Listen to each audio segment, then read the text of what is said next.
தீபாவளிக்கு முன்னாடியெல்லாம் கொஞ்சம் ஷூட்டிங் எல்லாம் கம்மியாயிரும். ஏன்னா ஷூட்டிங் வச்சா போனஸ் கொடுக்கணும். எதுவுமே சொல்லித்தர மாட்டேன், யாரும் சொல்லித்தர மாட்டாங்க. 4 ஹிந்தி படம் பார்த்துருக்கேன், 2 இங்கிலீஷ் படம் பார்த்தேன். அவர் என்ன சொன்னார், இந்த சாங்கை சகாராவில் எடுக்கலான்னாரு. சகாராலையா? அப்படியா? ஆப்பிரிக்காவில் இருக்கா? இங்கே இல்லையா அப்படின்னாரு. நீ நிறையா படிச்சிருக்க போல, நீ வேற ஆள்கிட்ட வேலைக்கு போகண்டாரு. அவங்க பேச சொல்கிறாங்கன்னு தெரியாமல் போச்சு நம்மளுக்கு. திருப்பி யாருக்காவது ஷால்வை போட்டு கொஞ்சம் பொண்ணாட போத்தலாமா. அனைவருக்கும் வணக்கம். எல்லாம் நல்லா இருக்கீங்களா? நான் தேவையில்லாத வேலை, என்னோ பெரிய பெரிய ஆள்லாம் வச்சு என்னையும் கொண்டு வந்து இங்கே உட்கார வச்சுருக்கேன்.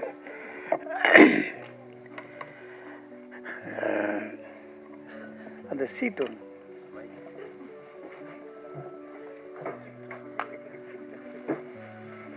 சீட்டு இருந்தா கண்ணாடி போடணும்ல படிக்க.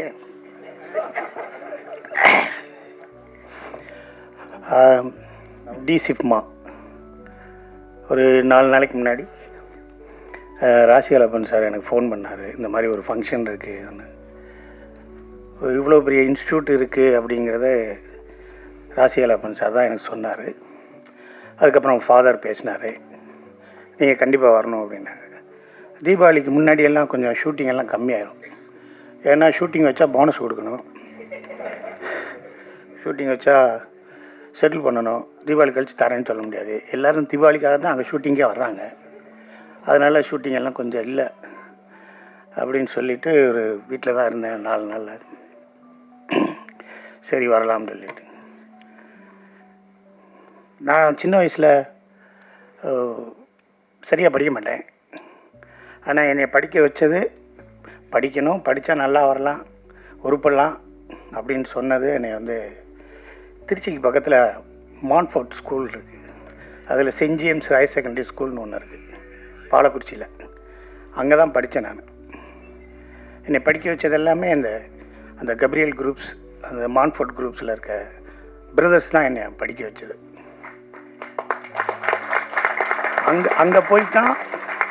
அங்கே போய் தான் இந்த ஒரு ஃபிலிம்லாம் இருக்குது, அப்படி இருக்குது, இப்படி இருக்குது, ரெக்ரேஷன் ஒன்று இருக்குது, மார்னிங் பிரேக்ஃபாஸ்ட்னு ஒன்று இருக்குது, லஞ்ச் இருக்குது, ஈவினிங் இருக்குது.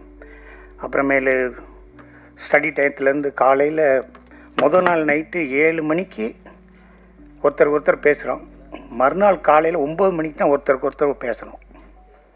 எந்த ஸ்டூடெண்ட்டும் எந்த பசங்களும் யாரும் பேசிடக்கூடாது. 7 மணிக்கு டின்னர் முடிஞ்சுன்னா அதுக்கப்புறம் யார் படிக்க போகிறாங்களா படிங்க, ப்ரே பண்ண போனோம் ப்ரே பண்ணுங்க. கரெக்டாக 11 o'clock தூங்கிடணும்.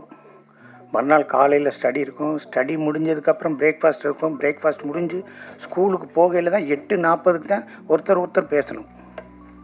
பேசவே கூடாது, உங்கள் வேலையை நீங்கள் பார்த்துக்கிட்டே இருக்கணும். அந்த மாதிரியான மிகப்பெரிய டிசிப்ளினை எனக்கு சொல்லிக் கொடுத்தது அந்த ஸ்கூல் தான். அங்கே இருந்த ஃபாதர்ஸ் பிரதர்ஸ் தான் எனக்கு சொல்லிக் கொடுத்தாங்க. இப்போ டிசிப்மா பற்றி நான் சொல்லணும்னா, நாங்கள் வரும்போது நான் பழைய ஆள், வயசான ஆள் கிளம்பி நினச்சிடக்கூடாது. நான் சினிமாவுக்கு வந்தது 87 வந்துட்டேன் நான். அப்புறம் 89 நான் பெங்களூர் இன்ஜினியரிங் பண்ணேன். அது நான் செமஸ்டர். அதனால் இங்கே நான் வந்துட்டு அடிக்கடி சென்னையிலே சுற்றிக்கிட்டு இருப்பேன். எப்படியா டைரக்டர் ஆகணும் அப்படின்னு சொல்லி சுற்றிக்கிட்டே இருப்பேன். அப்போல்லாம் இன்ஸ்டியூட்லாம் இல்லை, ஃபிலிம் இன்ஸ்டியூட்டு சென்னை தான் இருந்துச்சு. மற்றபடி இந்த மாதிரி டிசிப்மா மாதிரிலாம் இருக்காது. எடிட்டிங்னா என்ன, கேமரானா என்ன, ஸ்க்ரீன் ப்ளே எப்படி எழுதுறது, அதெல்லாம் எதுவுமே சொல்லித்தர மாட்டேன், யாரும் சொல்லித்தர மாட்டாங்க. 4 ஹிந்தி படம் பார்த்துருக்கேன், 2 இங்கிலீஷ் படம் பார்த்தேன். நான் வரும்போது 2 இங்கிலீஷ் படம் தான் பார்த்துருக்கேன். ஆனால் எங்கள் லெனின் சாரோட தந்தையார் பீம்சிங் எடுத்த எத்தனை படத்தையும் நான் பார்ப்பேன். தமிழ் படம் எல்லாத்தையும் பார்த்துருவேன். ஆனால் நான் இங்கே வரும்போது எனக்கு 4 ஹிந்தி படம், இந்த குர்பானி, ஷோலே, அது மாதிரி ஏக் துஜே கேலியே, ஹிந்தி படம் ட்ரங்க் அண்ட் மங்க்கு, அப்புறம் ஒரு பாண்டு ஜேம்ஸ் பாண்ட் படம் தான் பார்த்துருக்கேன். அதுக்கப்புறம் இங்கே வந்து நம்ம அசிஸ்டன்ட் டைரக்டர் ஆகிறது எப்படி, என்ன ஏதுன்னு ரொம்ப போராட்டம். யார்கிட்டயா போய் வேலை சேர்ந்து அங்கேருந்து கற்றுக்கிட்டு வந்துடலாம். எப்படி கற்றுக்கிறது? ஒரு அசிஸ்டன்ட் டைரக்டர், ஒரு டைரக்டர்கிட்ட போய் வேலை பார்த்தேன். அவர் என்ன சொன்னார், இந்த சாங்கை சகாராவில் எடுக்கலான்னாரு. சகாராலையா?